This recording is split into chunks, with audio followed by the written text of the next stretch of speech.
सूरज ढलने के बाद गांव के चौपाल पर अजीब सी हलचल मची थी। दूर से धूल उड़ती दिखी और उसके साथ भजन कीर्तन की आवाजें गूंजने लगीं। लाल पीले चोले में लिपटे, सिर पर मुकुट और बड़ी बड़ी मालाओं से भरे हुए एक बाबा गांव में आए। उनके पीछे उनके शिष्य ढोल नगाड़े बजा रहे थे। बाबा ने चौपाल पर एक भव्य तंबू लगाया। तंबू के बाहर बड़े अक्षरों में लिखा था, चमत्कारी बाबा, हर समस्या का समाधान। गांव वाले बाबा को देखकर बाबा के पास आए। बाबा ने जोर से ऐलान किया, मैं त्रिकालदर्शी बाबा हूं। आपका अतीत, वर्तमान और भविष्य जान सकता हूं। कोई समस्या हो तो मेरे पास आओ। अगली सुबह गांव वाले बाबा के पास आए। बाबा ने गांव वालों से कहा, जो मेरे पास आएगा उसके जीवन की हर मुश्किल हल हो जाएगी। देखो, मैं अभी पानी को दूध में बदल कर दिखाता हूं।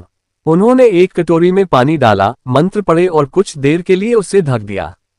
फिर जैसे ही ढक्कन हटाया, कटोरी में दूध था।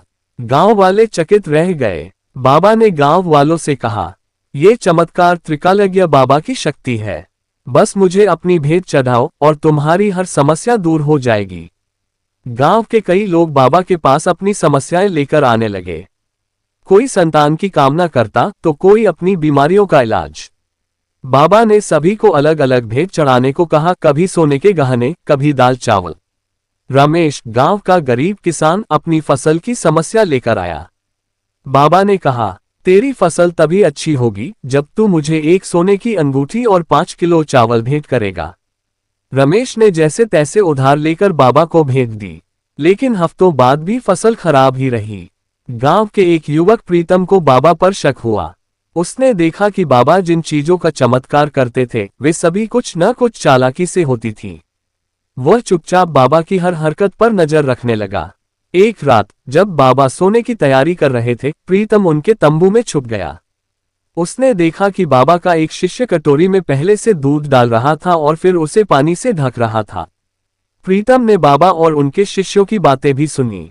सभी गहने और पैसे जल्दी छुपा दो, सुबह ये सब शहर भेजना है। प्रीतम ने सारी सच्चाई गांव वालों को बताने का फैसला लिया। अगली सुबह प्रीतम ने चौपाल पर सभी गांव वालों को इकट्ठा किया। उसने बाबा से एक और चमत्कार करने को कहा। बाबा ने अपनी ट्रिक दोहराने की कोशिश की, लेकिन इस बार प्रीतम ने चुपके से कटोरी उठाए और गांव वालों से कहा, देखो, इसमें पहले से ही दूध छुपाया हुआ है।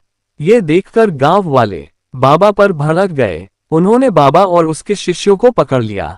बाबा ने माफी मांगने की कोशिश की, लेकिन गांव वालों ने उसकी एक बात नहीं सुनी। सभी गांव वालों ने उसे बहुत पीटा और उसे पुलिस के हवाले कर दिया। उनके सारे गहने और सामान वापस ले लिया गया। किसी पर आंख मूंद कर भरोसा न करें। हमेशा तर्क और सच्चाई से चीजों को परखें। ढोंगी बाबा की कहानी गांव वालों को जीवन भर याद रही। इस घटना के बाद गांव में फिर कोई बाबा आने की हिम्मत नहीं कर पाया।